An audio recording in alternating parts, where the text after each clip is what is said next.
শোন, তুই আমার গায়ে হাত তুলছিস না? আমার আব্বু আম্মু আসতেছে, আমি আর তোর সাথে 1 মিনিটও সংসার করতে চাই না।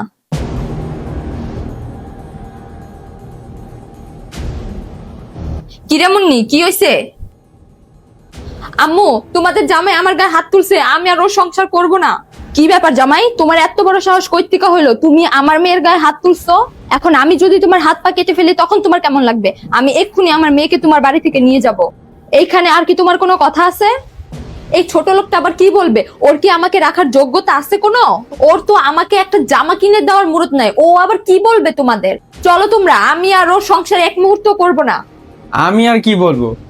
আমাকে জিজ্ঞাসা না করে যেহেতু আপনারা আপনার মেয়েকে নিতেই আসছেন, তাহলে আপনারা আপনার মেয়েকে নিয়েই যান। আমার ঘরে কিছু হইতে না হইতেই আপনারা এসে পড়েন আমার বাসায়, আর এসে আমাকে শাসন শুরু করে দেন। আপনারা কি আপনার মেয়েকে একবারও ডাক দিয়েছেন? সব দোষ কি আমারই ছিল? আপনাদের মেয়ের কি কোনো দোষ নেই? তুমি চুপ থাকো, আমার মেয়ের এখানে কোনো দোষ নেই, সব দোষ তোমার। তোমার সাহস কিভাবে হয় আমার মেয়ের গায়ে হাত তোলার? আমি আর এক মুহূর্ত আমার মেয়েকে এখানে রাখবো না, আমার সাথে নিয়ে যাব।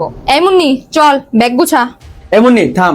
এই জামাই, ঘটনা আমার খুলে কত কি হয়েছে তোমাকে ভিতরে? আর তোমরা মারামারি করছো কেন? কি সমস্যা তোমাকে?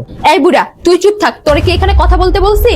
তোরে কি এখানে বিচার করতে আনছি? বিচার করার জন্য আমি আসছি না এখানে। তোর এত কথা কিসের? তুই চুপ করে থাক বুইড়া। আব্বু শুনেন, ও মাসে মাত্র 20,000 টাকা কামায়। এই 20,000 টাকা এনে আমার হাতে দেয়। এই 20,000 টাকা দিয়ে কি একটা সংসার চলে ঠিক মতো? 20,000 টাকা দিয়ে কি হয় বলেন? 20,000 টাকা দিয়ে কি আমি ঘরের বাজার সদাই করবো, না আমার জন্য দামি কিছু কসমেটিক্স কিনবো? এটা কোন ছেলে ও আমার গায়ে হাত তুলছে? ও যদি আমার ভরণ পোষণ ঠিক মতো আমাকে দিতে না পারে, তাহলে আমাকে বিয়ে কেন করছে আপনারাই বলেন।